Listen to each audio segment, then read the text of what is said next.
Rainbow Family Life Stories by Jodey Bateman. Interviews with Rainbow Family of Living Light folks conducted between 1977 and 2008. Scanned in 2018.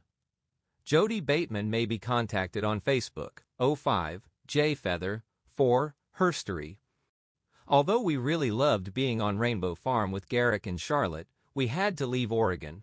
JaySun was getting bursitis in his shoulder, where he was hit in Nam, from working outside in the rain.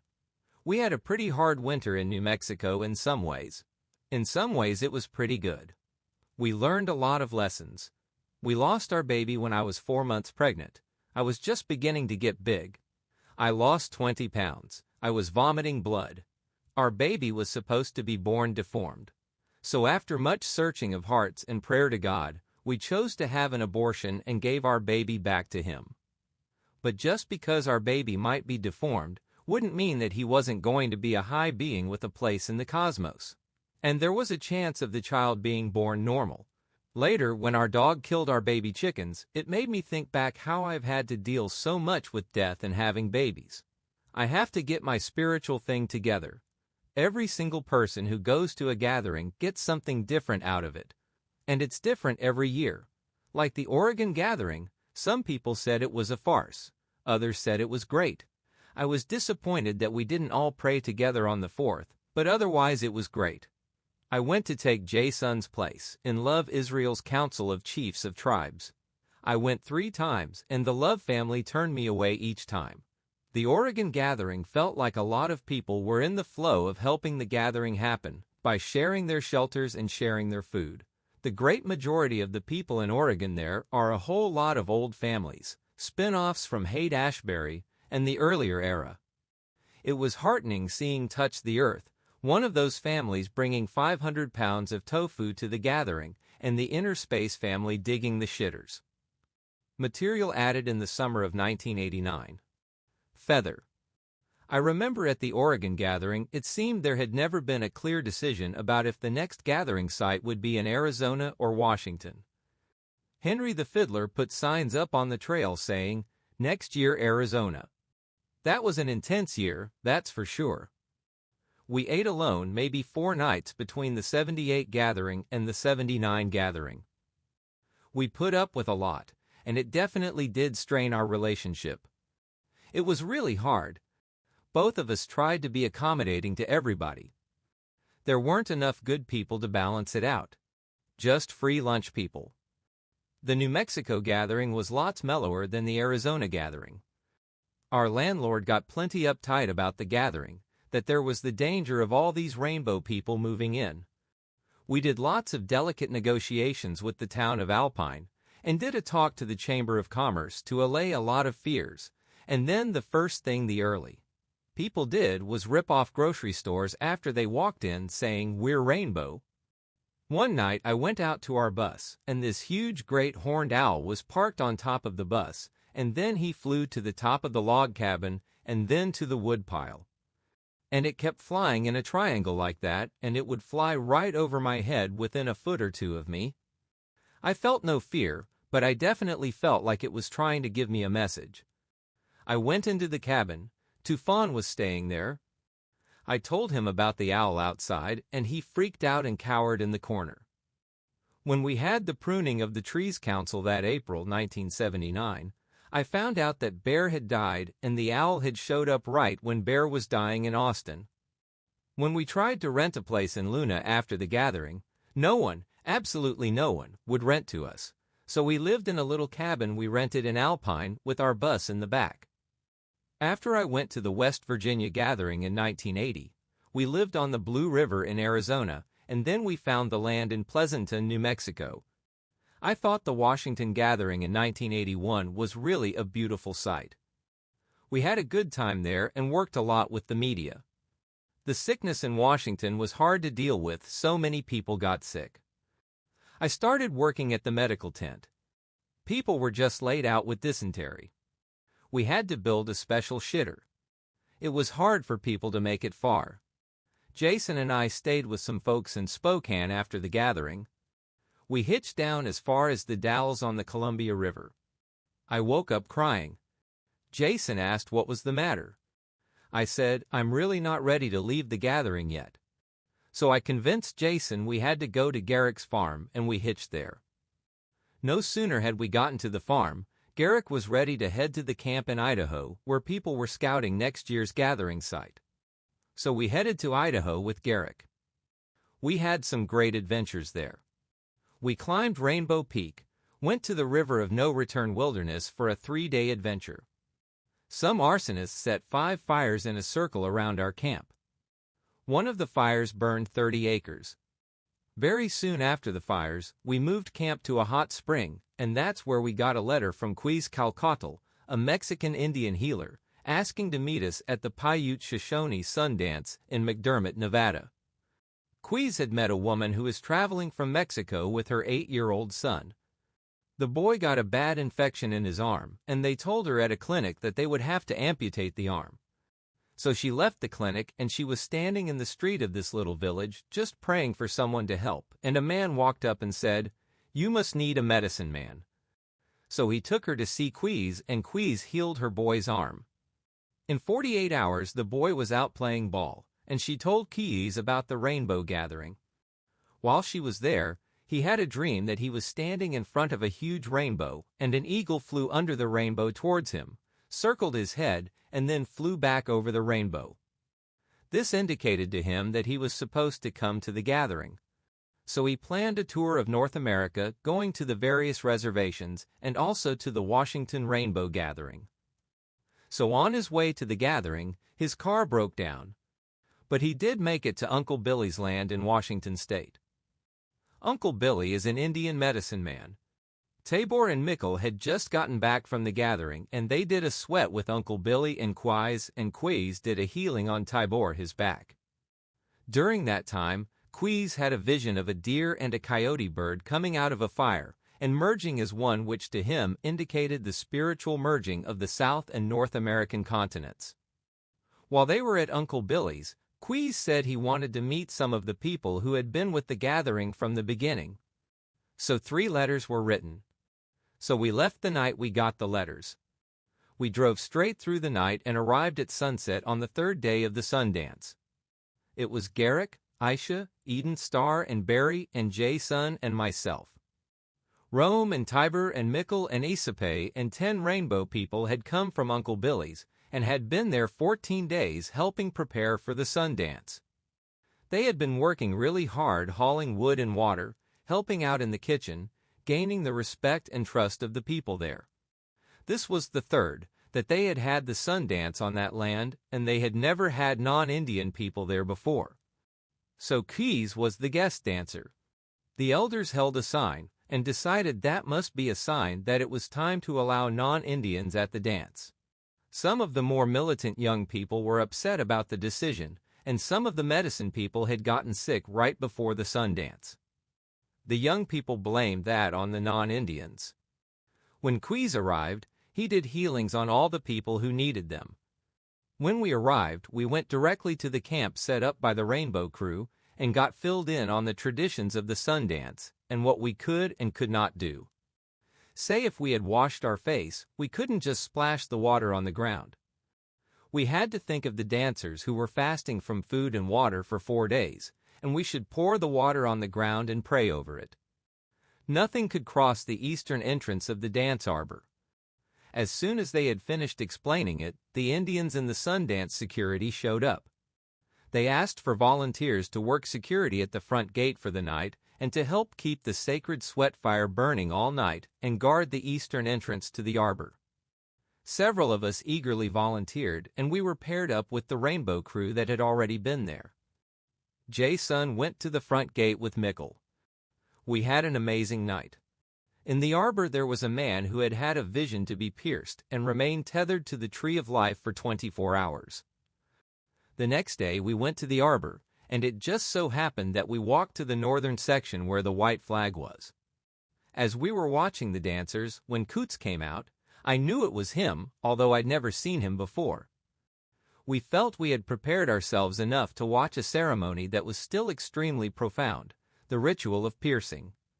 The only way I can describe the sun dance is that it was one of the most intense emotional experiences of my life, like giving birth. During the afternoon of dancing, Kuiz pledged to dance for a young Indian woman who had been in an automobile accident 6 years before and was paralyzed from the waist down. His tether was the only one that had an eagle feather on it.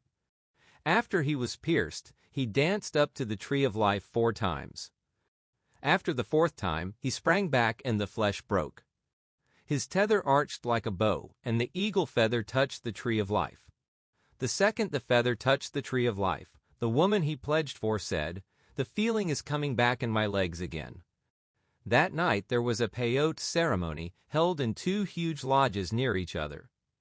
Emerson Jackson, president of the Native American Church, led the ceremony in one lodge and Kuiz led it in another lodge. I sat between the 2 lodges, but at a respectful distance. In the morning, as people were coming out of the lodges, a giant bald eagle flew over one of the lodges. That afternoon, Kuiz met us in his lodge, so Barry explained his vision that began the rainbow. Then Garrick added some, and Kuiz told us about his dream and invited us to a gathering in Mexico the next spring. The winter after we got back from the sun dance, JaySun started working for Bechtel. It seemed like it put a lot of strain on our relationship. There he was, working around a copper mine, raping the earth to make payments on his little piece of land, and I think spiritually he couldn't handle it. In the spring of '82, 13 of us went to Mexico. Only one of us, Jodey, was able to speak Spanish. Sid had flown down ahead of everyone else and brought down a paho, a prayer feather from the Hopis, from Grandfather David, to take to the ceremony. Originally, a gathering of North, Central, and South American indigenous people had been planned by Kuiz to take place at the pyramids at Teotihuacan at the time of the Great Alignment of the Planets, and Grandfather David had given instruction that we were to place the paho on top of the pyramid just before dawn on the morning of the Great Alignment. But, as it turned out, the Mexican government had not allowed the gathering to take place because the pyramids were tourist attractions. Sid couldn't get a hold of Kuiz when he got there, so he counseled with the Illuminated Elephants, an international theater group in Mexico, and they decided to go to a different pyramid. This was a really old pyramid which had trees growing on top of it. Sid climbed the pyramid before dawn and climbed a tree on the easternmost point and tied the paho to a tree, and just before dawn a hawk came from the east and circled the pyramid and then flew back into the rising sun. The trip to Mexico was incredible, really memorable. I think we had about $81 per day for us, and Sean and I for 17 days in Mexico. Uncle River stayed back on our land with Grasshopper while we were gone. It was almost like we were on this big acid trip together, very magical and very intense at moments. We stayed with the Illuminated Elephants in Yautepec at this old place that had been a monastery and then a crematorium. It was really amazing co-creating a show called Obra de Paz with them. I had my first dramatic role ever. I was an English duck in the play. We did a ceremony with Kuiz in Chapultepec Park after the play. I think he had heard of the paho Grandfather David sent. He asked what had happened to it. So Sid explained, and then Kuiz said he had a gift from the Aztec people to be returned to the Hopis. And Sid said he wasn't going back by way of the Hopis. He said, "Why don't you give it to Feather? She lives near Grandfather David and she sees him often." I think Sid was testing Kuiz a little to see if he'd trust that gift to a woman. So Kuiz checked me out a little bit and feathered me off with an eagle feather, and one of his assistants smudged me with incense. He held the gift towards me 3 times, and the 4th time, he gave it to me. It was a little tiny box about 1 inch wide and 3 inches long, wrapped in ribbon the colors of the 4 directions. He explained to me that inside it was 4 pieces of corn, the colors of the 4 directions, a piece of copal incense, and a piece of obsidian.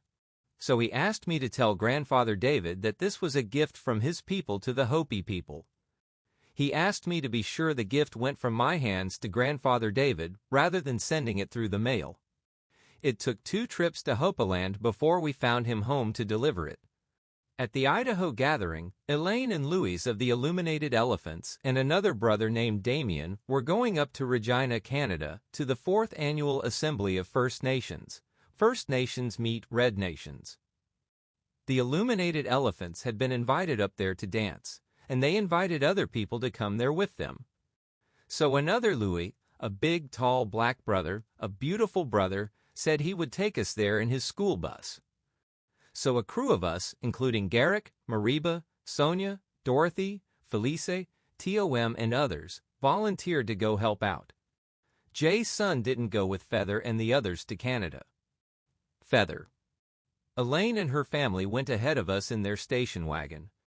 We followed behind in the school bus. We were quite a colorful crew, and so was the bus, painted up in all sorts of hippie symbols and slogans. Everybody had to push the bus every time we started it. It was amazing that they let us through the border. We arrived at the assembly in the middle of a huge, powerful thunderstorm in the night, sheets of rain. The road was really slippery. We slid off the road at the front gate and got stuck. We got it unstuck in the morning and pulled into the camp and set up teepees. This was a threefold gathering. There was a political gathering in the town of Regina, tribal chairmen like Peter McDonald. They were having workshops for $55 on things like how to sign away your land rights and make the big powwow, and then there was the elders camp where we stayed. There were between 8,000 and 10,000 Native Americans, mostly from Canada and the North Plains, at the powwow and the elders camp. Different medicine people were giving workshops and holding councils, and a group of AIM brothers and sisters who had been walking 200 miles across Canada in support of Native American religious freedom in prisons, like sweat lodges, and freedom for Leonard Peltier. The AIM folks walked the last 22 miles of their journey to the prison. 4 of us walked with them, Garrick, Sarah, Nat, and myself. In order to cover 22 miles in 6 hours, we walked at a pretty fast clip with the tallest, longest-legged braves at the front setting the pace. I had gotten poison oak all over my legs from picking blueberries the day before for Mariba's Pies for Peace, and the only shoes I had were flip-flops. Most of the time I was trying barefoot to keep up with everybody. When we got to the prison, the superintendent came out and allowed the sacred pipe to be taken in, and said they would start allowing Native American prisoners to do sweat lodge ceremonies. Some of the people stayed and did an all-night candlelight vigil.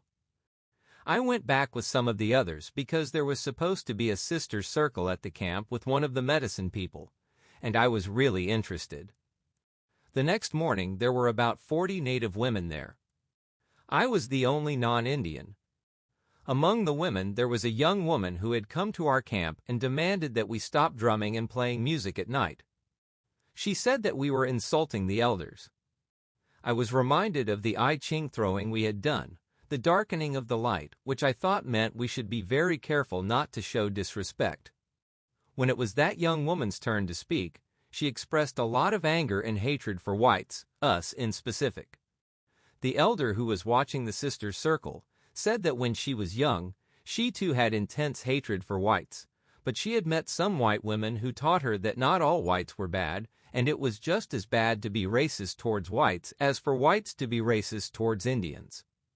The great majority of women in the circle expressed their pain about alcohol abuse, either by their parents, their husbands, or themselves. A few of them who had been alcoholics told how they had come from the depths of despair by finding their medicine again and getting on a spiritual path. The elder spoke about the importance of fasting, prayer, and the ceremonies, and to love and respect yourself and your tradition. When it was my turn to speak, I talked about how much it had helped me the first time I had fasted for a week, and how much strength it had given me. I invited all the women to come share Pies for Peace with us at our camp. That night was the last night of the powwow. We got there in time for the grand entry, when everyone walks around the arena with their costumes on. Although there had been some friction between the elders and the young AIM people, one of the elders took the microphone and asked everyone to give honor to the young people who had walked, and he asked everyone who wished to join him in the honor song. The drummers went into the center and a few singers, then more and more, until finally the arena was filled with thousands of singers singing the honor song. It was an incredibly touching experience. We'd been at our camp baking pies for days. The next morning, we had a ceremony to bless and share pies for peace. A medicine man named Bobby Woods came. One of the elders gave a prayer in her traditional tongue to bless the food. There was a woman sun dancer from the Black Hills who gave us a vision she had had of a women's sun dance sometime in the future with women of all races. The young woman who had been so angry with us was smiling and laughing and enjoying pies for peace. We left with the AIM people having a better feeling for us. Soon after Feather returned to New Mexico from Canada, she broke up with JaySun. The abortions were a big part of the strain that led to our breakup, but the infidelity was even more. I tried to be free and let love flow and be more open in our relationships, but neither of us knew how to do it, because both of us came from conventional families. Our parents are close to their 50th anniversaries. After the 1985 Missouri gathering, Feather lived for a while with a man named Bradley. Feather became pregnant by him, but then she broke up with him. In 1986, she gave birth to a daughter named Angel. Feather. I think even in the time of my first abortion, it was Angel in a spirit form knocking on my door. I had a dream about a little girl who looked like Angel after my first abortion, and I always hoped and prayed that she'd come back. At the 1983 regional gathering in New Mexico, Sonny saw a female spirit around me, and I felt Angel's presence off and on ever after that. Feather and Angel went to the Nevada gathering in the summer of 1989, and as of September 1989, they are living in Flagstaff, Arizona, where Feather is going to college so she can be an art teacher again.